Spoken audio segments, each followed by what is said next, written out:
Shalom Elohim, Bapak Ibu dan teman-teman terkasih dalam Tuhan Yesus Kristus. Puji Tuhan, kita berjumpa kembali dalam program Kesaksian Iman yang luar biasa ini. Dan hari ini kita akan berjumpa dengan seorang Bapak yang bernama Pak Suhirman. Ya, beliau luar biasa ya, dipakai Tuhan karena beliau adalah seorang yang nakal, berandal ya, suka memalak ya, kendaraan-kendaraan pada masa mudanya, dan suka mabuk-mabukan. Tetapi anehnya beliau ingin menjadi seorang yang baik. Beliau lalu masuk pesantren dan di dalam pesantren itu beliau rindu untuk menjadi seorang yang melakukan jihad. Beliau sungguh sangat membenci orang-orang Kristen dan ingin melakukan jihad. Tetapi apa yang terjadi? Beliau mengalami musibah, mengalami kecelakaan, dan akhirnya beliau didoakan oleh seorang ibu penginjil dan beliau mengalami kasih Tuhan. Tetapi tidak sampai di situ. Ketika beliau dibaptis, malah beliau menjadi buta. Nah, inilah yang membuat beliau mengalami pergumulan yang hebat di dalam perjalanannya, pengiringannya untuk mengikuti Yesus Tuhan. Sampai beliau dianiaya, dibully oleh keluarganya sendiri. Nah, bagaimana kesaksiannya? Mari kita saksikan bersama-sama. Tuhan memberkati. Saudara, saya mau bercerita masa lalu terlebih dahulu.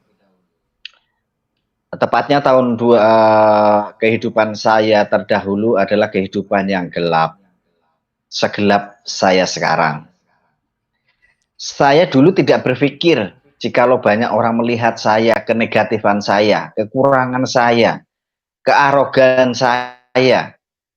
Ya, sehingga melalui perkara 2001 Tuhan hajar saya.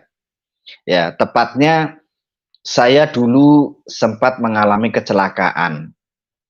Saya mengalami kecelakaan karena faktor ekonomi, saya tidak bisa berobat, saudara. Saya hanya biasa, tak pikir berapa hari, berapa minggu sembuh. Begitu sudah cukup lama, tidak ada kesembuhan, artinya mata terus sakit. Saya baru berobat dengan inisiatif, dorongan, dan dukungan keluarga. Biasa kalau orang di kampung berobat tanpa ada biaya atau meminimalisir biaya dengan ke dukun-dukun, ke paranormal, ke orang-orang pinter. Karena waktu itu dengan cara pergi ke tempat itu sah-sah saja dengan iman dulu. Artinya selagi tujuannya adalah baik, ikhtiar begitu ya. Saya ikuti. Berjalannya dengan waktu, ya berobat sudah ke sana ke sini, betul nggak kurang-kurang sampai ke Kalimantan, sampai ke pedalaman Banten gitu ya. Belum sembuh. Akhirnya saya muncul keputusasaan, saudara. Saya putus asa, saya stres, saya frustasi, saya mengurung diri di rumah. Saya mengurung diri di rumah bertahun-tahun dengan menyesali hidup, dengan menghayati apa yang saya alami saat itu. Akhirnya di situ peperangan yang sangat luar biasa. Ya, saya jadi orang yang minder, saya jadi orang yang malu, saya jadi orang yang tidak pede. Padahal kalau hidup masa lalu, perbandingan masa lalu, jauh sangat berbeda. Saya dulu orangnya tidak bisa diatur, sukanya mengatur, tidak mau diperintah, sukanya memerintah. Ya, orangnya sok-sokan begitu ya. Nah, saat Tuhan izinkan saya untuk mengalami seperti itu, waktu itu saya belum kenal Tuhan. Saya sangat-sangat menderita sekali. Setiap hari saya mengalami yang namanya kesakitan yang sangat luar biasa. Dan kalaupun mau berobat, saya terkadang orang tua sudah nggak punya duit. Lalu dengan dalam keputusasaan seperti itu, saya punya inisiatif pikiran saya, saudara. Orang mungkin sudah melihat saya negatif, orang melihat saya tidak benar, ya. Makanya saya punya inisiatif, saya ingin menjadi orang yang benar dan orang yang lebih baik. Dengan tujuan untuk saya mengenal agama, saya mondok di pesantren. Maaf, ada di Wonosobo. Begitu saya mondok ke sana, ya tujuan saya selain mondok, saya mau kenal agama, saya memang kepengen sembuh. Dan juga tujuan saya Bapak Ibu, untuk menghilangkan paradigma orang lain tentang negatifnya saya ingin menjadi orang yang baik kenal agama, dan saya kepengen sekali menjadi guru ngaji, waktu itu. Begitu saya jalani mondok di Wonosobo, saya di sana seringkali saya kalau menghadap guru besar saya diruqyah karena waktu itu saya tertuduh. Waktu itu saya diintimidasi oleh salah satu paranormal. Dia mendetektif saya bahwa di dalam saya ada sengkolo, beberapa sengkolo yang membuat saya gagal dalam kehidupan. Dan dia tawarkan suatu jimat untuk saya menebus agar untuk menolak balak itu semua. Tetapi berhubung karena ekonomi, saya tidak bisa. Akhirnya saya ngadu ke guru pondoksan saya, dan di sana saya diruqyah. Begitu saya diruqyah, saya setiap hari hanya disuruh menghafal untuk wiridan, ya, untuk sholat. Karena waktu itu saya sama sekali tidak, ya mengenal, tahulah tentang sholat, tetapi tidak menjalankan. Begitu di sana ditekankan sekali, spirit masuk, saya jadi optimis, saya jadi mulai fanatik, saudara. Dengan keyakinan yang baru mendasar itu, saya sudah percaya diri. Begitu saya pulang, saya ke kampung. Berapa kali saya bertemu dengan teman-teman saya yang mereka berduyun-duyun berkumpul. Begitu saya mendengar dari orang tua, katanya mereka berkumpul dibimbing oleh seorang Kristen. Waktu itu ada beberapa penginjil, pendeta, dan mungkin ada anak-anak Kristen di sana, anak-anak Tuhan di sana waktu itu. Begitu berjalan dengan waktu, setiap saya pulang, saya mendengar mereka rame-rame. Mereka menyanyi, mereka bercanda, mereka ketawa-ketawa, karena kebetulan dekat dengan saya. Saya sudah mulai tidak nyaman, saudara. Begitu saya tidak nyaman, karena waktu itu saya sudah mulai fanatik. Saya sudah tidak lepas tasbih, saya tidak lepas kopiah, saya tidak lepas sarung. Ya, jadi tujuan saya hanya sholat wiridan, malam, tahajud, dan seterusnya. Karena tujuan saya untuk menjadi pribadi yang lebih baik, saya ingin jadi guru ngaji waktu itu. Begitu ketidaknyamanan saya dengan adanya orang Kristen, saya ngadu sama Tuhan saya waktu itu. Saya angkat tangan, saya angkat tasbih, saya ngadu sama Tuhan. Ya Allah, jikalau orang Kristen ingin mengganggu iman orang Islam di kampung saya siap berjihad. Allahu Akbar, biasalah seperti mereka-mereka ya. Padahal tentang agama saya masih minim, tetapi kepanatikan itu sudah tak rasakan waktu itu. Begitu saya pulang ke pondok, saya menghadap guru besar saya mengadu. Dengan tujuan dan harapan saya, nanti guru besar saya akan berkata dan menjawab dengan apa yang saya inginkan. Maaf, Mbah, saya bilang, kalau di sana manggil Mbah Yai, Mbah ya. Kalau masuk ke dalam ruangannya pun harus jongkok, keluar pun harus merangkak begitu ya. Mbah, di tempat saya banyak orang Kristen. Mereka memberitakan kekristenan dengan tetangga-tetangga saya dan teman-teman saya. Itu membuat tidak nyaman saya dan orang Islam khususnya di sana, Pak. Mbah, saya bilang begitu ya. Atas nama orang banyak, saya alasan itu. Lalu si guru besar saya diam sesaat. Terus dia menjawab, loh, setauku orang Kristen apik-apik kok ya, baik-baik kok ya, tidak masalah, katanya begitu. Nah, itu bertentangan dengan saya, dengan niat dan tujuan saya, saudara. Karena harapan, tujuan, dan keinginan saya, nanti guru besar saya akan menjawab, oke, besok kamu bawa 1, 2, 3 truk sana. Usir orang-orang Kristen, kamu berjihad. Pikir saya itu begitu, saudara. Tetapi apa yang saya dengar jawabannya tidak seperti itu. Dan itu tidak membuat saya nyaman. Waktu itu tidak menerima saya dengan jawaban guru saya. Saya lalu naik ke tingkat 2. Di sana saya berpikir, merenung, berenung ya. Saya mulai berpikir tentang orang Kristen. Dan saya punya inisiatif dan punya cara saya sendiri. Waktu itu saya pulang. Saya pulang setiap orang penginjil ini, rombongan orang Kristen itu datang, kan posisi rumah saya agak naik. Beliau naik menyetir mobil naik ke atas, saya lihat mukanya, saya lihat orangnya, karena maaf waktu itu saya masih punya sisa penglihatannya, walaupun sudah berkurang tapi saya masih bisa melihat. Saya bencinya setengah mati, saudara. Padahal saya tidak ada hubungan dengan orang itu, saya tidak ada masalah dengan orang itu, dan orang itu tidak bikin masalah dengan saya.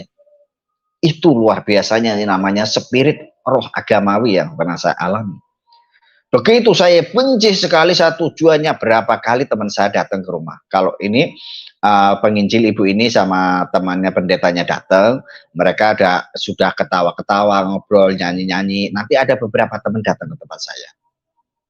Ayo ikut ke sana, nanti biar didoakan orang Kristen, siapa tahu sembuh. Dan yang luar biasa, saudara, begitu teman saya masuk ke tempat saya, ngajak untuk saya bisa ketemu orang Kristen biar didoakan, dia pakai kalung salib. Marah saya tendang, saya bilang, najis kamu ya. Sekali lagi kamu ke sini, tak ajar, saya bilang gitu waktu itu ya. Dia lari, dia keluar, saudara. Dia keluar, terus minggu depannya beliau ini datang lagi, saya diparanin lagi. Singkat cerita, saya lama-lama mau untuk menghargai, walaupun saya masih pakai kopiah, saya masih pakai pakai tasbih saya masih bawa, cuman saya sudah tidak pakai sarung. Saya ngobrol di situ. Saya tidak ngobrol oleh penginjil ini dan seorang pendeta. Kenapa? Sampai kapan sakit? Dari kapan sakit seperti ini? Saya cerita bla bla bla bla bla begitu. Lalu mereka menawarkan, boleh tidak saya berdoa? Begitu, saudara. Saya didoakan waktu itu oleh rombongan pendeta itu, mereka nangis-nangis, mereka amin, saya ikut amin. Udah selesai. Setelah itu, karena pas kebetulan waktu itu mata saya lagi kambuh sakit. Saya keluar dari situ, saya ke rumah ambil sesajen. Saya ambil teh, gula, kembang, menyan, ya. Saya lalu ke dukun. Karena saya enak, sekali ke tempat dukun itu, saya langsung diobati, rasa sakit saya hilang. Saya ke sana. Dan itu pertentangan itu saya berlanjut cukup lama, saudara. Sampai singkat cerita, ibu ini, penginjil ini, mereka sering datang ke kampung saya, ya, sering bawa makanan, cerita begini-gini, dia tawarkan. Mungkin melalui banyak diskusi ini, saya potong-potong dengan kesaksian kemarin, melalui banyak diskusi, ibu ini bertanya ke saya, mungkin kamu belum perlu Tuhan, mungkin kamu tidak butuh Tuhan, tapi suatu saat kamu butuh. Dia lalu masukkan secari kertas ke kantong depan saya. Dan ternyata kertas itu tulisan nomor telepon. Waktu itu belum ada banyak HP, tetapi wartel. Begitu saya simpen, saudara. Saya sampai rumah, saya simpen. Begitu saya mulai sakit matanya, kebetulan bapak saya punya duit, saya berobat. Ya, saya berobat harus naik angkutan. Pas mau pulang ke rumah, tidak ada angkutan cukup lama. Saya menengok ke samping, di samping saya ada wartel. Lalu saya telepon ibu ini, saya bilang, ibu bisa ke tempat saya enggak? Ibu bilang, kamu yang itu ya, namanya itu ya, yang dulu minta duit ya, katanya. Tidak Bu, saya tidak akan minta duit. Karena maaf saudara, dulu sewaktu ibu penginjil dan rombongan ini masuk ke kampung saya, memang jadi isu yang negatif. Ya, dipikirnya mau mengkristenisasi ya, dan setiap orang yang mau jadi orang Kristen akan dibayar 50 juta waktu itu. Itu sempat heboh waktu itu ya. Termasuk mungkin ibu ini berpikir saya juga yang menceritakan. Begitu saya bilang, tidak Bu, saya mau kenal Tuhan. Oke, kalau dulu saya datang ke kampungmu, kamu ancam-ancam, kamu isu-isukan, kamu adu domba begitu, sehingga kamu ancam keselamatan saya. Besok saya datang ke rumahmu, kamu menjamin keselamatan saya? Saya bilang, ibu tamu saya. Ibu jadi saya yang jamin keselamatan. Singkat cerita, ibu ini datang ke rumah seminggu, minggu depan datang, kita diskusi biasa, kita ngobrol. Lalu si ibu ini nyeletuk, boleh nggak saya berdoa? Saya bilang, boleh, karena saya memang sudah benar-benar putus asa waktu itu.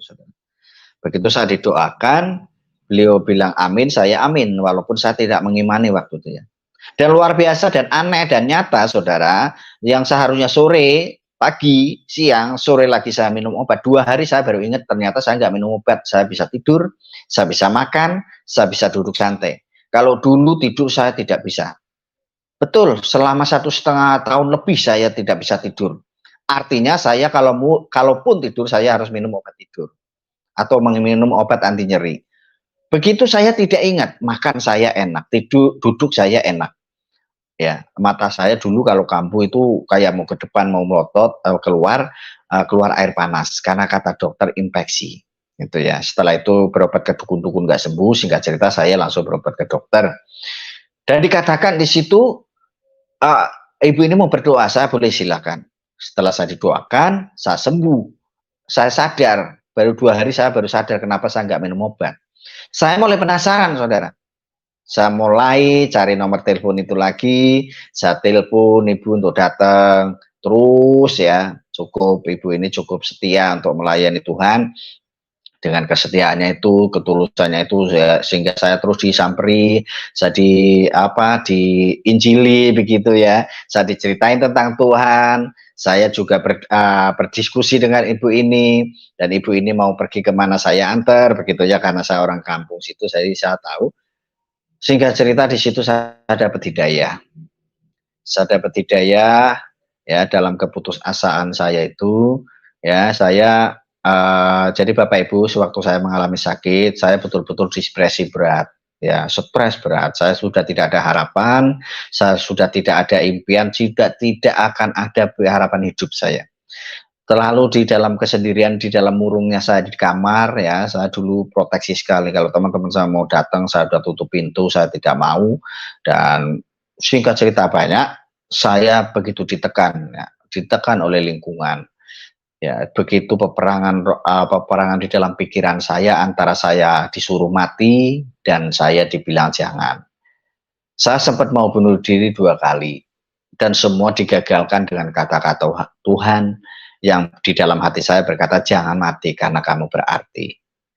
Singkat cerita, saya penasaran dengan suara itu, lalu saya cari-cari. Setiap ibu datang ke tempat saya tanya tentang Tuhan. Beliau bisa menjelaskan yang dapat saya mengerti.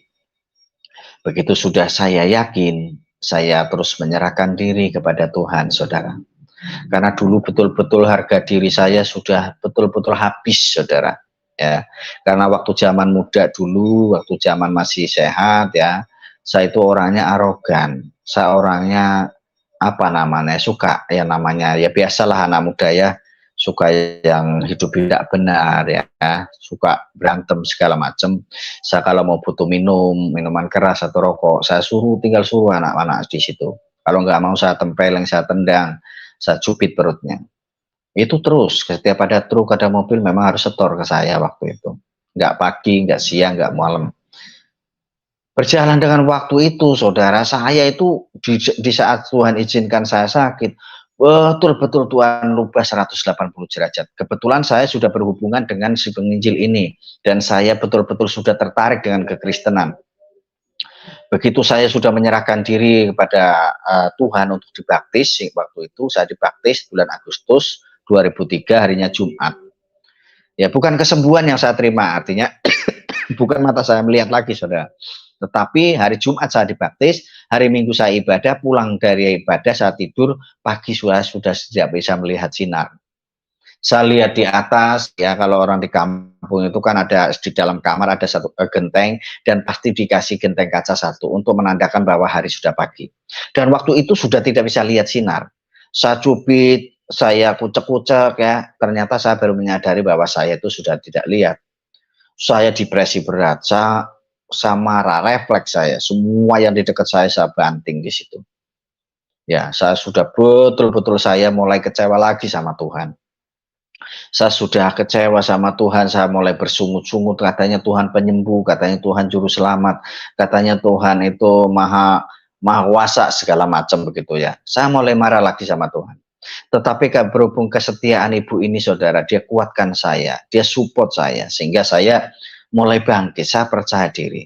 Ya, cukup lama saya mengurung diri dan cukup lama saya ditekan. Sewaktu saya sudah menyerahkan diri kepada Tuhan, saya mulai dianiaya, saudara. Apa yang Alkitab katakan bahwa di saat engkau percaya kepadaku, nanti kedua orang tuamu, saudara-saudaramu akan membenci kamu. Itu terjadi, saudara. Saya mulai dibenci oleh kakak-kakak saya. Ya, kakak-kakak saya itu sudah mulai hujan surat, waktu itu belum ada HP. Jadi dia tahu saya jadi Kristen, dia kirim surat yang intinya mengancam saya untuk kembali ke Islam kalau mau diurusi. Kalau tidak mau jangan anggap aku ini saudara, tapi kamu mau setiap lebaran tidak akan saya kirim dan tidak dicukupi. Waktu itu kalau lebaran seperti itu. Tapi saya tidak marah dan saya tidak takut, saudara. Bahkan eee, kakak saya pulang dari Jakarta, saya di sidang, saya dimarah-marahin, mereka jamin saya sembuh, nanti asal dengan catatan mondok, ya di pondokan itu nanti akan diobati sembuh, dengan syarat tinggalkan Kristen. Saya menolak saudara, saya tidak mau. Marah kakak saya, dia banting korek yang pakai besi punya bapak saya, dia bilang, "Kamu sombong, memang kamu orang lain nggak selamat. Orang kalau beragama apapun kalau berbuat baik pasti selamat masuk surga," katanya gitu. Tapi saya tidak ladenin dan saya tidak marah. Begitu saya selesai di sidang itu, tahu-tahu saya sudah nggak ada orang dekat saya. Bapak saya, ya orang tua saya, semua kakak saya pergi ninggalin saya nggak dipamitin. Paginya saya bangun tidur, rumah sudah kosong, saudara. Bayangkan saya sebagai tunanetra pemula, waktu itu baru 2 bulan saya total tidak melihat, saya ditinggal ke Jakarta selama 2 bulan tanpa dipamiti, tanpa dikasih uang bekal di rumah. Tapi untungnya memang sungguh saya tidak marah dan saya tidak gedrumil. Saya biasa aja jalan itu. Ya, mungkin tujuan mereka biar saya kapok, biar saya nanti kembali ke Islam lagi. Sudah 2 bulan orang tua saya pulang, lihat saya mungkin agak gemuk, sehat, saya nggak ditanya ada berapa bulan. Begitu orang tua sudah menekan saya, saudara menekan saya, lalu datanglah teman-teman saya. Mereka sudah mulai menghina saya, karena waktu itu setelah saya sudah kenal Tuhan, mungkin katakan sempat kecewa, tapi terus ada lahir baru kalau katakan sekarang ya. Jadi mulut ini saya maunya ngomong terus tentang Tuhan, walaupun belum tahu banyak waktu itu. Karena saya belajar melalui ibu penginjil ini, kalau dia minta antar ke tempat siapa, mungkin ibu ini cerita, saya nanti kalau ibu ini pulang, saya bisa menceritakan seperti itu. Saya datangi guru ngaji saya datangi teman-teman saya, walaupun pulang kesorean, kadang saya nabrak batu, kadang saya masuk lubang, ya. Tapi saya tidak malu, saya tidak gedumel, ya. Nanti maaf ya, dulu pesuruh-pesuruh saya, anak buah saya itu kalau lihat saya lewat dia bilangnya apa? Si buta dari gua hantu. Si remek, remek kalau itu orang Jawa orang buta ya. Itu dari mana? Bukan main hancurnya saudara. Sakit saya. Kalaupun dulu berani bilang gitu sudah tak tempeleng. Habis. Tapi kenapa di saat seperti itu proses Tuhan sangat luar biasa. Firman Tuhan itu katakan kasihilah musuhmu seperti kau mengasihi dirimu sendiri. Tetapi sebelum itu saudara, saya sempat ditekan melalui tetangga saudara ya. Karena saya keluarganya terus terang itu menengah ke bawah. Jadi kamar mandi nggak punya. Saya kalau mau buang air besar, buang air kecil saya menumpang. Saya bisa bawa ember dan waktu itu saya langsung ke tempat tetangga karena tetangga punya WC 2 dan mata air di situ cukup banyak. Karena mungkin orang ini selalu saya tumpangi itu bosen, marah sama saya. Lalu dia pasang 1 bak isi air, saya dari rumah merambat-merambat gitu ya. Saudara saya itu waktu zaman dulu itu saking mindere, saya mau gebelet kayak apapun kalau malam seperti ini jam 7, nanti saya nunggu jam 9. Kalaupun gebeletnya pagi, ya saya nunggu setelah subuh. Harus itu, karena saya masih malu dilihat orang saya merambat-rambat tembok atau berjalan gitu. Saya bawa 1 ember, saya berjalan, lalu saya nabrak bak, saudara. Saya oleng, saya mau jatuh. Lalu orang ini ketawa, hehehe. Katanya orang Kristen kaya-kaya, bikin kamar mandi sendiri dong. Begitu, saudara. Luar biasa. Begitu saya senyum, tapi hati saya kan nggak mungkin bisa senyum. Saya masuk, saya permisi, saya selesai, saya keluar nggak bisa, saudara. Tahu-tahu setelah lama saya buka, ternyata saya dikunci dari luar. Begitu saya bisa cukup lama, orangnya ketawa lagi di depan pintu. Begitu saya pulang, saya nangis, saudara. Saya berlutut di hadapan Tuhan, katanya, "Engkau Tuhan Yesus, Engkau Allah, tolong saya baru dihina seperti ini. Saya butuh bikin kamar mandi Tuhan, dan WC dan sumur." Amin. Walaupun saya merebahkan diri sambil masih menangis, saudara, waktu itu. Betul, saya waktu itu setelah awal-awal kenal Tuhan itu sangat cengeng. Seringkali mengalami yang namanya kasih Tuhan. Berjalannya dengan waktu, lalu Tuhan kirim berkat ke saya. Saya ngomong sama orang tua, minta tolong dibikin kamar mandi. Oke, bapak saya sempat kaget, duit dari mana? Karena orang tua saya nggak mungkin. Saya kasih duit, lalu dibikin kamar mandi sesuai apa yang saya inginkan, plus sumur, plus sanyo, dan saya punya sumur yang dikerek di depan. Udah, singkat cerita, jadi saya dihafalkan, saya pakai, saya berdoa mengucap syukur kepada Tuhan.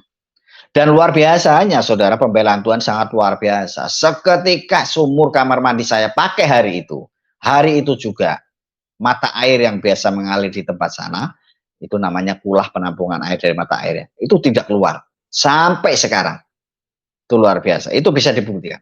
Dan mungkin sudah mulai kebingungan soal air orang ini tersebut, sehingga setiap pagi-pagi benar sudah ke tempat saya ngerek sumur yang pakai kerekan tempat saya. Sudah cukup lama orang tua saya baru sadar, itulah orang yang dulu menghina kamu. Biar kapok apa sumur itu tak timbun, saya bilang tidak, jangan, biar jadi berkat. Singkat cerita, mungkin orang ini juga sudah sungkan gitu ya. Lama-lama dia suruhan orang untuk ngebor sumur. Ngebor di belakang, dalam keluar air banyak, dipasang peralon, disedot nggak keluar. Betul. Terus dia pindah ke samping, dibor, keluar air, disedot, tidak keluar. Pindah ke depan rumah, keluar air, sedot, nggak keluar. Sampai tukangnya datang ke tempat saya, dia bilang aneh ya, padahal air banyak. Peralon sudah masuk, kenapa nggak mau disedot? Ganti sanyo, sudah ganti 2 kali, saudara. Begitu mungkin orang ini sudah sangat kebingungan, lalu dia ngomong ke tempat bapak saya bahwa sumur bor yang dulu dipakai tetangga saya mau dia pakai, itu di tanahnya bapak saya. Tapi bapak saya bilang, coba kamu ngomong sama Herman. Dia izin ke saya bilang silakan. Begitu, dia pasang peralon, dia sedot, nggak keluar. Betul sungguh itu.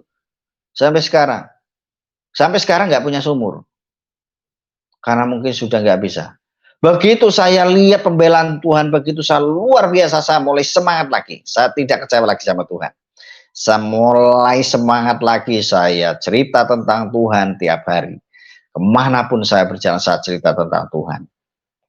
Begitu sudah melewati semua itu, teman-teman saya, anak buah saya juga mulai ngece saya ya, menghina saya, mengata-ngatain saya ya. Saya tidak bisa apa-apa, saudara. Betul firman Tuhan katakan, di saat engkau sedang ditinggikan, sesungguhnya engkau sedang direndahkan.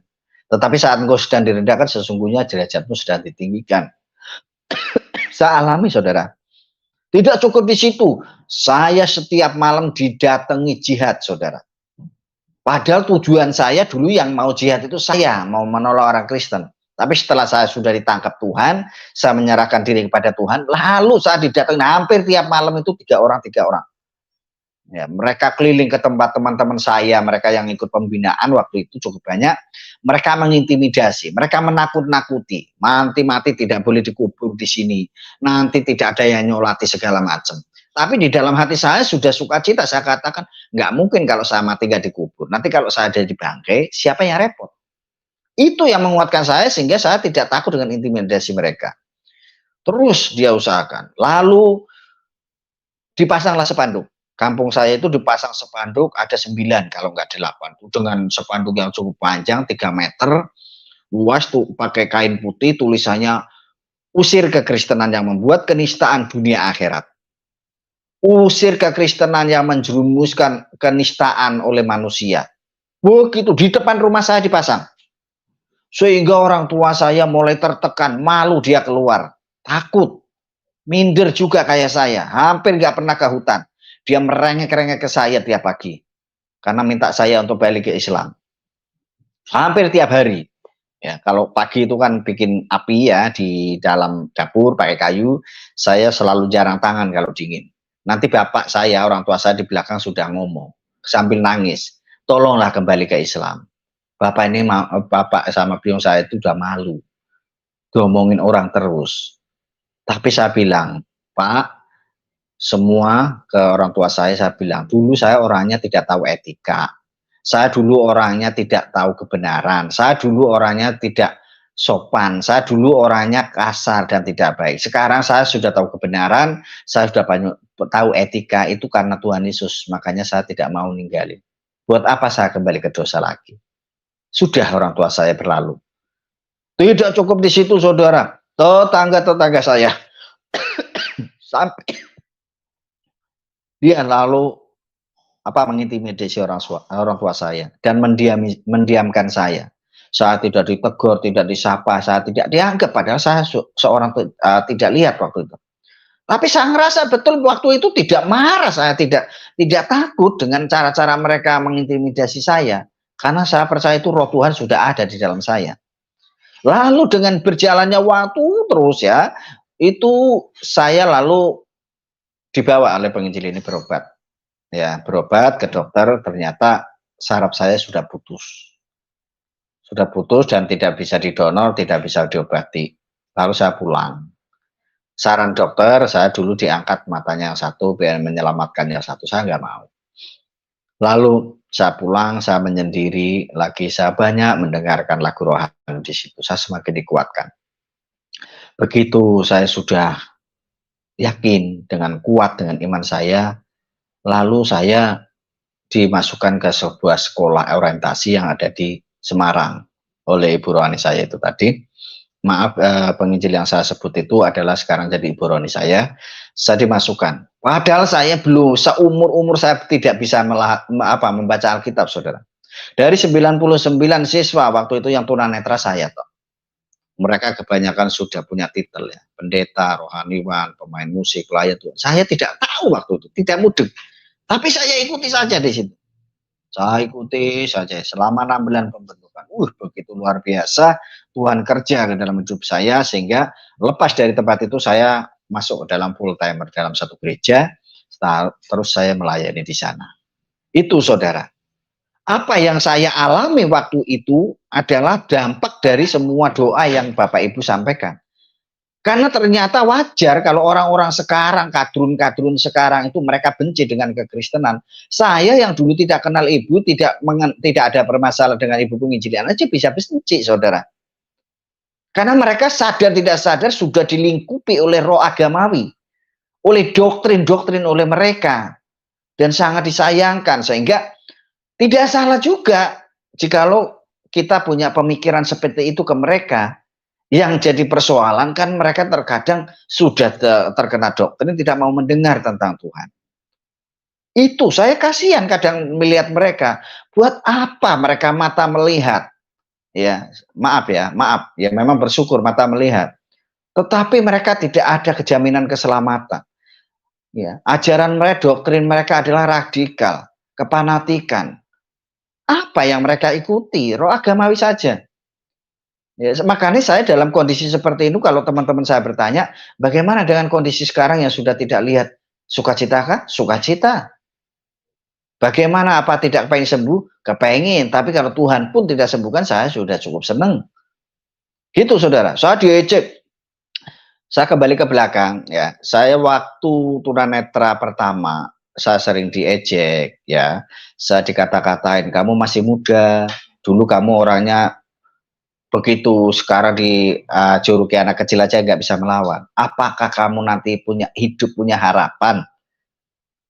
Gitu. Apakah masih ada yang mau menikah sama kamu? Begitu, saudara. Saya orang manusiawi, jikalau diintimidasi dengan kata-kata itu pasti berpikir. Tapi luar biasa, saudara. Tahun 2005, 2007, 2006, 2007, saya ketemu istri saya. Singkat cerita saya menikah. Lihatlah orang kampung tetangga di situ. Saya bisa menikah, saya bisa menikahi wanita. Saya bisa menikahi wanita yang cantik. Mereka pada mengguncingkan saya, ngomongin saya. Puji Tuhan saya sekarang sudah dikaruniai 2 anak. 1 SMP, 1 masih TK. Laki-laki semua, jagoan semua. Betapa enggak bersyukurnya saya. Ya mungkin dengan izin Tuhan seperti ini karena Tuhan ingin membentuk saya. Yang dulu saya tidak mengerti apa rencana dan tujuan Tuhan, sekarang saya baru tahu, saudara. Ternyata rancangan Tuhan bukanlah rancangan kecelakaan, melainkan rancangan damai sejahtera. Betul, saudara, kalau waktu itu hidup saya hura-hura, minum, ya nyabu, gitu ya, pil kuplu, semua saya jalani. Orang kalau sudah masuk ke dunia hitam gitu, pastilah perjudian. Perjudian pastilah ke wanita. Dan semua kehidupan gelap itu saya jalani waktu itu. Dan apa yang saya rasakan saat ini? Tidak ada dampaknya yang positif, justru negatif. Mereka melihat saya pasti tidak baik. Dari tujuan rencana saya, keinginan saya untuk menjadi seorang guru ngaji, ternyata Tuhan tangkap untuk saya menjadi pelayan Tuhan. Itu sangat luar biasa, saudara. Makanya saya katakan dulu tujuan saya selain senang-senang saya mau cari duit. Padahal apa katakan Matius 6 ayat yang ke-19, apa di situ katakan? Jangan danyang kau kumpulkan harta di dunia, karena nyengat dan karat akan memakannya, pencuri akan memakannya. Tetapi kumpulkanlah harta di surga. Nyengat dan karat tidak akan memakannya, pencuri tidak ada bisa mencurinya. Saudara, terjadi. Artinya bahwa kita sebagai orang percaya, Tuhan hanya menginginkan kita untuk bisa memberikan yang terbaik untuk Tuhan. Ya, makanya kalau saya sarankan ya, untuk semua murtadin-murtadin, saya angkat jempol. Terima kasih, karena kita semua tidak salah. Kita semua sudah dibenarkan oleh Tuhan. Kita adalah imamat yang rajani bangsa yang kudus. Dulu kita digelapkan oleh roh agamawi, sekarang kita sudah diselamatkan. Tetapi kalau di dalam iman kita ada proses, ya, saya mengalami banyak hal di dalam pelayanan namanya proses. Ternyata di pelayanan juga ada yang tidak baik, saudara. Selain juga orang-orang kadrun juga nggak baik. Mereka betul saling sikut sana sikut sini. Apa yang Amsal katakan juga begitu. Nanti manusia akan besi menajamkan besi, manusia akan menajamkan sesamanya, terjadi.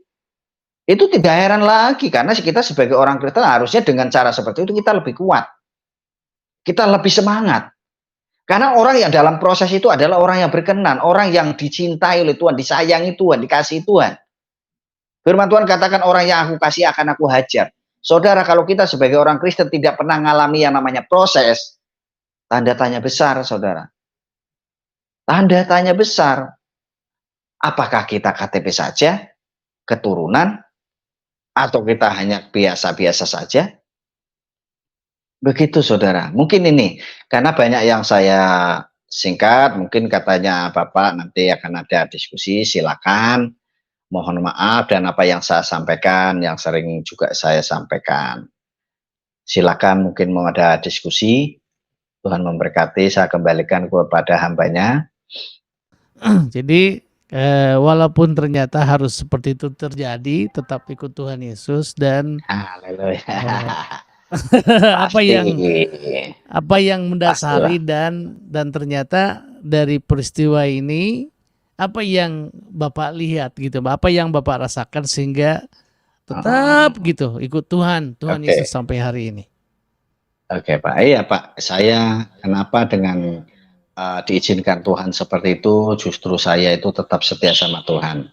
Saya tuh semenjak percaya, mengenal Tuhan, menerima Tuhan itu betul-betul yang namanya damai sejahtera itu saya rasakan, Pak. Ya, artinya dengan mata saya tidak bisa melihat pun saya sukacita. Saya senang, saya happy. Ya, ditambah walaupun dari saya menikah tahun 2007 sampai sekarang saya belum bisa melihat istri saya maupun anak-anak saya, Pak. Tapi sukacita tersendiri saya, Pak. Itu kerinduan itu pun ya seperti carilah kerajaan Allah dan kebenarannya, maka semua akan ditambahkan. Haleluya, Pak. Kalau memang terjadi, puji Tuhan. Enggak terjadi, ya enggak apa-apalah, cukup kasih karunia Tuhan saja. Tapi setidaknya saya sudah menerima keadaan saya, Pak. Ya. Begitu saya kan dari 5 saudara, Pak. Kakak saya 4, saya anak terakhir, dan kakak saya masih muslim semua. Terus mereka juga apa Pak ya namanya, hidupnya ya nggak seperti apa yang saya rasakan seperti ini ya. Dulu mereka benci, tetangga, teman-teman dulu bencinya sama saya sampai mengejek. Setelah itu Tuhan ubah 180 derajat, Pak. Sampai sekarang orang tua saya, kakak saya itu kalau ada apa-apa pasti untuk minta pendapatnya ke saya. Itu kalau nggak kebaikan Tuhan nggak mungkin. Belum teman-teman saya, kalau saya pulang dari gereja mereka banyak kan ada yang datang ke rumah ngobrol, ataupun tetangga saya datang ke rumah. Tidak seperti dulu sama sekali saya diasingkan betul-betul. Ya, saya nggak ada orientasi, saya nggak ada komunikasi, saya nggak ada sapaan, gitu ya. Orang yang terhilang betul-betul saya, orang yang terbuang. Makanya itu membuat saya stres, frustasi. Mau bunuh diri, 2 kali saya mau bunuh diri waktu itu. padahal sudah percaya Tuhan. Itu Pak. Iya, luar biasa ya. Ternyata Iya. sampai hari ini Pak Suhirman menjadi pribadi yang luar biasa dalam Tuhan ya Pak. Nah, lalu apa kan juga ada banyak juga ya teman-teman kita juga yang tunanetra di luar. Mungkin apa pesan Pak Suhirman bagi mereka yang hari ini sedang dalam mencari kebenaran, mencari jalan keselamatan, apa mungkin yang dipesankan ke mereka supaya mereka meyakinkan atau apa kata-kata meyakinkan kepada mereka supaya dalam keterasingan kita, dalam kesendirian, apalagi dalam keadaan tidak melihat dengan baik, kembali kepada Tuhan Yesus. Silakan hambanya. Yes. Oke, terima kasih untuk teman-teman saya yang tunanetra dimanapun Anda berada ya. Yakin bahwa rancangan Tuhan itu ternyata bukan rancangan kecelakaan. Bagi kita manusia mungkin kayaknya kurang adil. Kita kurang diperhatikan Tuhan, kita kurang dipedulikan Tuhan. Tapi tidak seperti itu. Pikiran Tuhan itu tidak seperti pikiran kita, saudara. Itu yang harus kita tahu. Dan kedua, percaya aja, pede aja. Toh kecacatan bukanlah suatu penghalang untuk kita bisa berhasil, untuk kita bisa sukses. Banyak orang luar di sana, matanya melihat, badannya sehat, tenaganya kuat, tetapi hidupnya terpuruk. Tidak sedikit juga mereka banyak yang bunuh diri. Apa yang mereka kurang? Justru dengan mata jasmani melihat, godaan semakin banyak. Bersyukur kita. Ya, yang penting hati kita terbuka untuk Tuhan. Walaupun kita dari lahir maupun kita dari kecelakaan, yakin Tuhan itu punya rencana. Tuhan itu tidak akan pernah permalukan dan mengecewakan kita. Intinya itu ada di dalam pikiran kita. Kuncinya ada di medan pikiran kita. Kita mau percaya Tuhan atau kita mau percaya hantu. Sudah. Mungkin seperti itu. Dan juga saya pesan untuk murtadin, puji Tuhan, ayo jangan semangat ya. Untuk orang Kristen janganlah hendaknya engkau abai.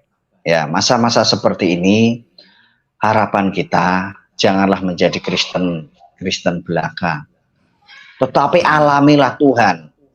Cari Tuhan selagi dia masih dapat ditemui. Karena Tuhan itu adalah pribadi yang terbuka. Ya. Ayat pertobatan saya itu ada di dalam Matius 11 ayat 28. Hai engkau yang letih lesu dan beban berat, datang kepadaku, aku akan memberikan kelegaan. Itu Tuhan. Karena tidak menjamin Anda mau dari lahir, mau dari keluarga besar Kristen, tetapi kalau tidak ada pengalaman pribadi, tidak ada relasi sama Tuhan, tidak ada hubungan intim dengan Tuhan, maka seperti Matius katakan nanti akan Tuhan, bukankah aku sudah bernubuat demi namamu? Bukankah aku sudah mengusir setan demi namamu? Tuhan akan berkata, nyalah engkau pembuat kejahatan. Celaka kita, saudara. Jadi bukan patokan kita jadi orang Kristen, tetapi hubungan kita sama Tuhan. Mungkin begitu. Semangat dan salam sadar. Mantap. Mari. Luar biasa. Jadi harus sadar ya, luar biasa. Nah, tadi Pak Suhirman sudah bilang tadi dalam keterbatasan ini tapi masih bisa tetap berkarya dengan melakukan tadi satu pijat ya. Pijat, betul Pak. Ya. Betul. Oke, mungkin mungkin secara khusus dalam pelayanan pijat ini apa plus-plusnya? Haleluya. Ada juga namanya begitu ya, ada juga. Tetapi kan tinggal kitanya ya. Kalau saya itu melayani khusus pria Pak. Kalau ada wanita banyak yang maksud saya begini Pak.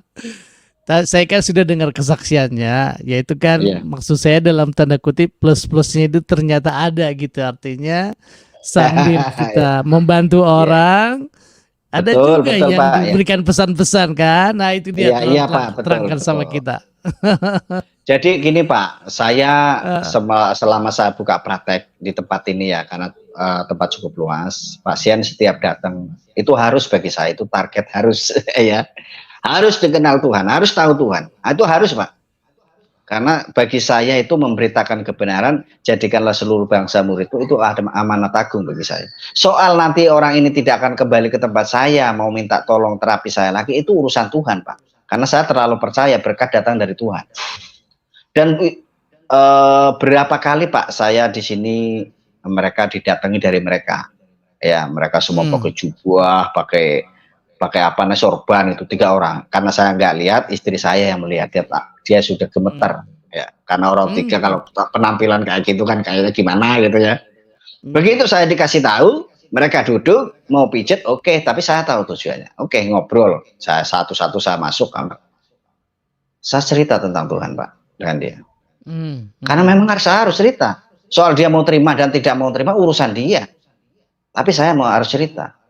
Kebencian mungkin yang mereka bawa buktinya tidak terjadi seperti itu. Oh iya ya.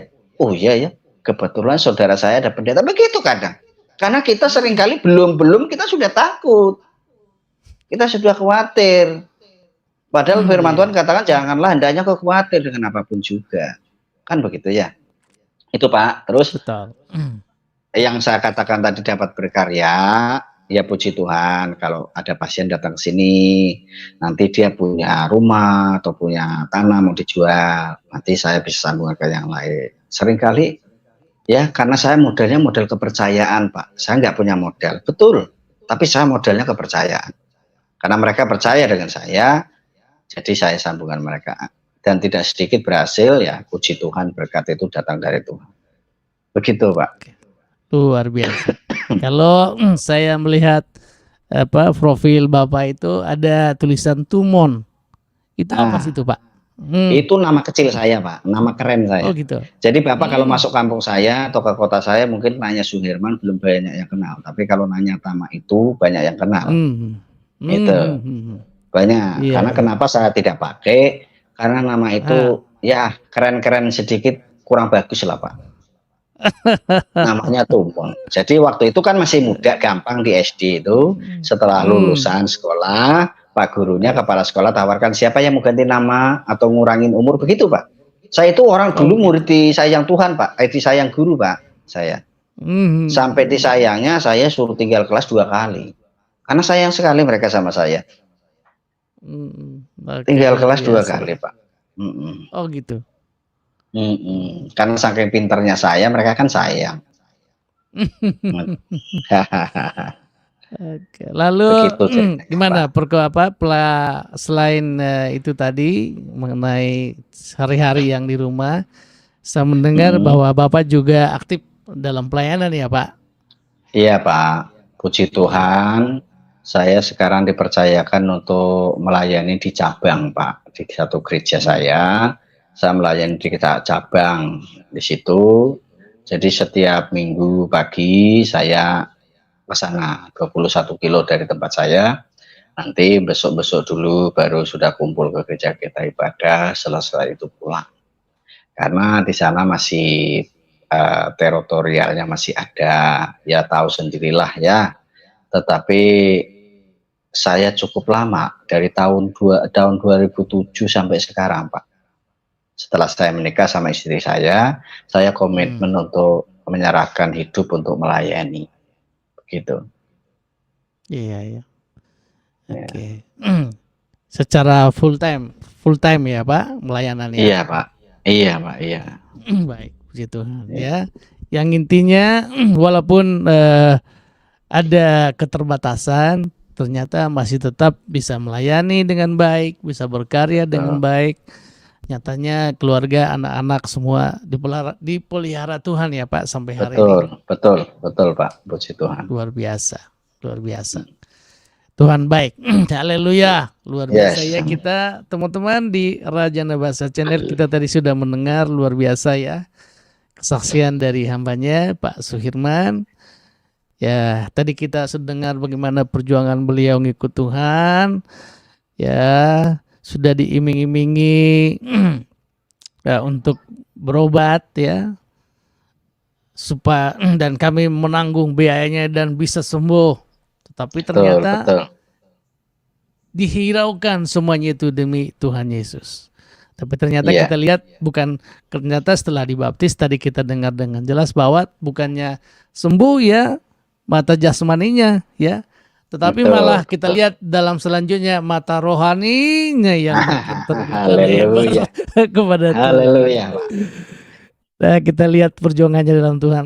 Keren ya, luar biasa. Yes. Tuhan Yesus memberikan harapan yang pasti ya. Dia Ya. memberikan kedamaian yang tidak bisa terkata ya. Bagaimana membayangkan tapi dalam hati kita mempunyai Siap, siap. kepastian bahwa kita bersama Tuhan pasti diberikan sejahtera, selamat, sentosa di dunia. Amin. Bukan mungkin, sampai di akhirat. Luar biasa. Haleluya. Amin. Luar biasa hambanya Pak Suirman. Kesaksiannya yang dahsyat hari ini yang telah diberikan di channel kita. Kiranya teman-teman yang sudah mendengarkan hari ini maupun juga nanti teman-teman setelah kita live, coba lagi dengerin dari pertama kesaksiannya, begitu menguatkan ya. Dengarkan ulang lagi, share kepada teman-teman bahwa ini ada hamba Tuhan yang spesial ya. Ternyata Haleluya. Tuhan berperkara dalam kehidupannya hingga pada hari ini. Teman-temanku yang baik di channel kita ya, baik yang ada di Indonesia, di luar Indonesia, teman-teman mungkin ada teman kita di Sabah ya, yang cinta Tuhan, ada di Belanda, ada di Filipina, di Amerika. Haleluya, puji Tuhan, luar biasa. Oke Pak, memang perjuangan menjadi orang Kristen itu ya kita dengar tadi kan tidak mudah ya, diejek ya, Nah, dikurung di kamar mandi, tapi tetap suka. haleluya. Ya tidak mudah ya, tidak mudah, tapi karena Tuhan Yesus sudah memberikan cintanya, kasihnya dan menyatakan dirinya, Amin. apapun yang terjadi ya kita tetap ikut Tuhan Yesus. Yes. Seperti saya merasa kalau kita ngikut Tuhan Yesus itu seperti kita sudah merasakan manisnya gula gitu kan. Kalau kita udah merasakan manisnya gula, sekalipun orang lain bilang, gula itu asem. Enggak, manis. Rasanya mantap, enggak asin. Enggak, manis. Seperti itulah rasanya ya, kita sudah kenal Tuhan, apapun yang terjadi, kalau kita sudah merasa dipanggil Tuhan, manisnya, waduh mantap, luar biasa. Haleluya. Pak, sedikit aja. Mungkin teman-teman, saya taruh dulu link streamnya ya di live chat. Sebentar, nanti teman-teman yang ingin bergabung ya, silakan bergabung. Nih saya sudah kirim ya di live chat ya. Teman-teman yang ingin bergabung dengan kami di room, boleh masuk bersama kami. Nah, nanti sementara menunggu teman-teman yang ingin masuk, saya ingin tanya dulu nih sedikit-sedikit nih ya. Siap, Pak, siap. Pak Suirman kan dari latar belakang keluarga yang Muslim dulunya ya Pak ya. Iya, betul. Nah itu setelah Pak Suirman memutuskan untuk ikut Yesus, tantangan apa dari keluarga inti ya yang terjadi ketika Bapak Itu memutuskan menjadi orang Kristen? Itu tadi yang saya sampaikan. Saya hujani surat sama keluarga kakak-kakak saya yang di perantauan. Pada intinya mereka ingin saya kembali ke Islam. Karena saya tidak balas, mereka pulang untuk menyidang saya. Ada kedua orang tua saya dan kakak saya. Mereka menjamin saya sembuh selagi saya tinggalkan kekristenan saya. Mereka mau saya diobati oleh seorang kiai. Saya tidak mau. Saya menolak. Lalu kakak saya marah, dia banting korek besi itu, dia bilang, sombong kamu, memang orang Kristen saja yang selamat. Agama lain kalau berbuat baik juga selamat masuk surga. Begitu, saudara. Lalu saya ditinggal. Ditinggal tanpa dipamiti, paginya saya sudah ditinggal, gak ada orang, selama 2 bulan saya ditinggal ke Jakarta. Oleh orang tua saya. Padahal saya waktu itu jadi tunanetra baru 2 bulan. Jadi orientasi saya belum begitu paham, ya. Dan saya juga interaksinya juga masih agak belum begitu pede. Itu yang tekanan dari keluarga saya. Iya, iya. Namun tetap ya apapun yang terjadi tetap ikut Tuhan Yesus ya, Pak. Oke, selalu. Luar biasa. Luar biasa. Iya. Eh, lalu setelah ngikut Tuhan itu setelah tadi kita sudah sudah dengar ya kesaksiannya bagaimana banyak tantangannya itu ya. Tantangan yang dilecehkan lah, direndahkan lah, semuanya itu namun tetap di Betul. dalam Tuhan ya. Malah Hmm. tetap semakin cinta sama Tuhan, bahkan malah menyerahkan diri ya sepenuhnya ke dalam tangan Tuhan. Ya, minta dibaptis saya waktu itu. Minta dibaptis, betul. Iya. Itu karena Jadi memang tidak sudah salah, sangat Pak. Mohon maaf. Tidak salah kalau banyak terjadi isu di luar sana kristenisasi dan orang Kristen semua dibayari dan dipaksa diiming-imingi sarimi atau mie masuk Kristen, itu tidak terjadi seperti itu. Yang terjadi adalah kita semua mendapatkan hidayah. Begitu, betul. Pak. Betul. Iya. Oke. Luar biasa ya, Pak. Puji Tuhan. Betul. Lalu setelah ada enggak Pak Suhirman dulu waktu dulu masih Islam gitu ya? Ada enggak perbedaan yang sangat prinsip? Nah, sekarang sudah menjadi anak Tuhan. Kira-kira ada perbedaan yang sangat berbeda enggak Pak dalam yang menurut pengalaman Pak Suhirman?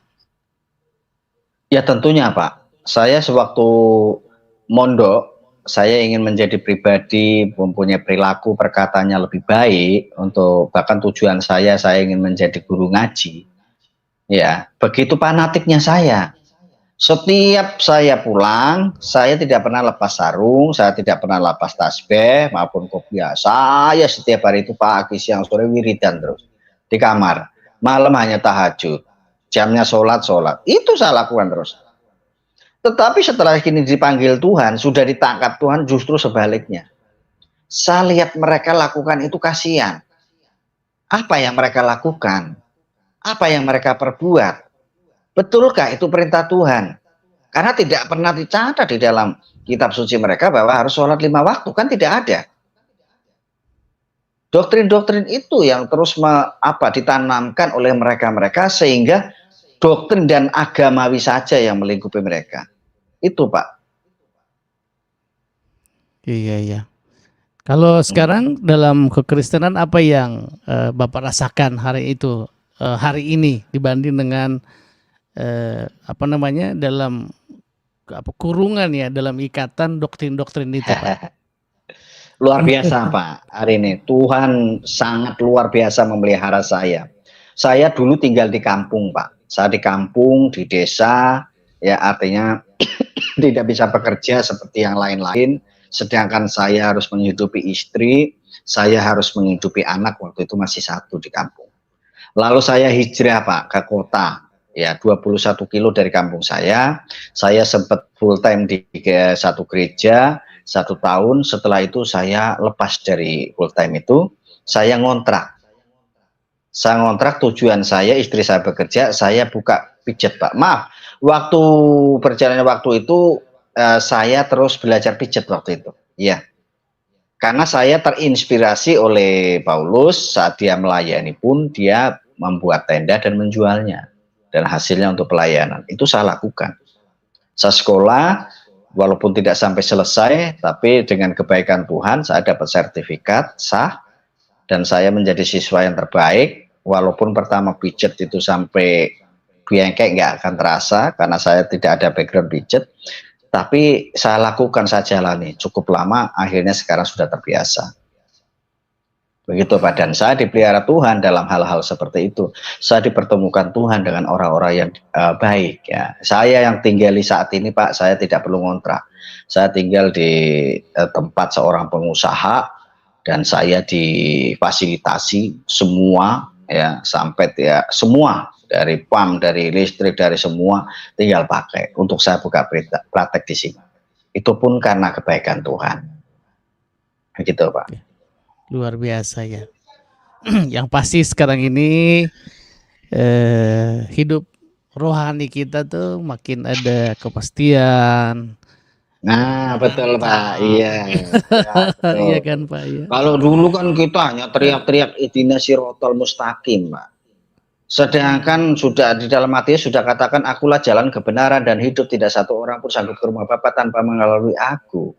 Dan ayat ini susah untuk diterima oleh mereka karena apa? Sekali lagi mereka sudah terdoktrin, Pak. Dengan berbuat baik, beramal ya waktu itu. Saya waktu dulu di pondok Pak, nggak main-main kalau di sana didikannya. Ya, kalau ada pun teman-teman untuk meminta sumbangan itu pun juga nggak sewajarnya Pak. Wah, mereka sudah dijompa jampi dulu, biar orang yang ditemui penuh belas kasihan. Ya kalau iman seperti itu, bagaimana kita mau betul-betul apa ya sepakat dengan Tuhan? Kalau orang Jawa katakan manunggaling kawulan Gusti, bagaimana mungkin? Sedangkan masih menyembah ilah-ilah lain, percaya dengan ilah-ilah lain, Pak. Begitu. Iya, betul. Luar biasa ya Pak. Mantap. Ya. Saya mau tanya sedikit, ada rada mundur sedikit kan waktu waktu mata ya.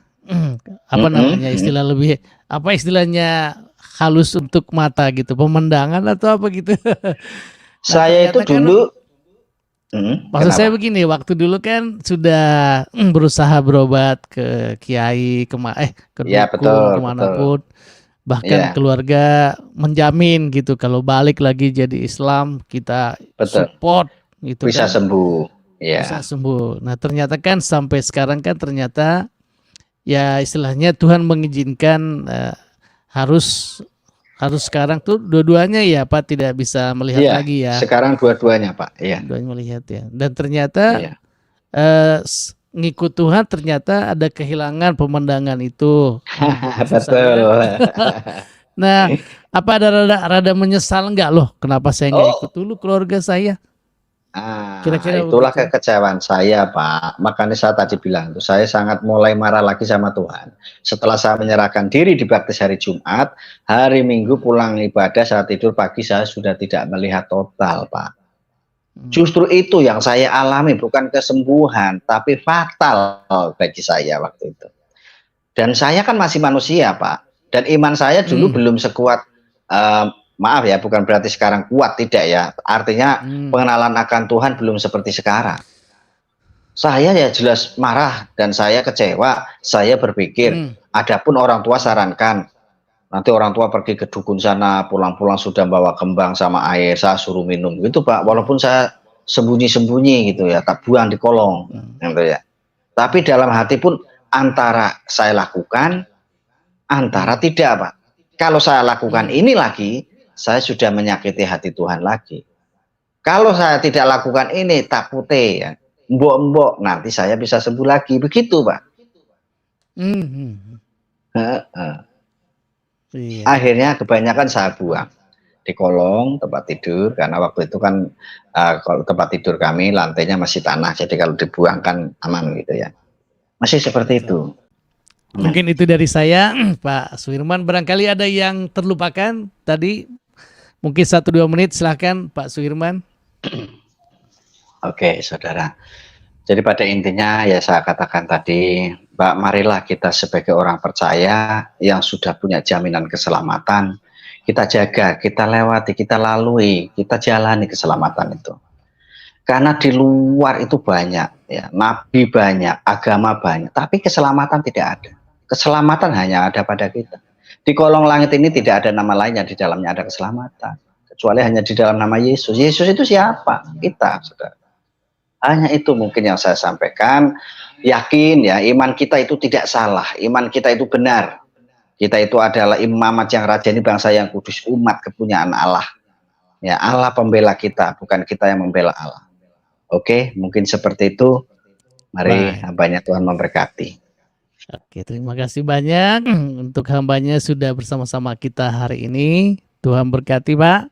Sehat selalu. Kita bisa melewati masa-masa corona ini dengan baik. Haleluya. Tetap kita sehat sampai nanti kita melihat corona selesai, kita bisa bekerja dengan normal lagi.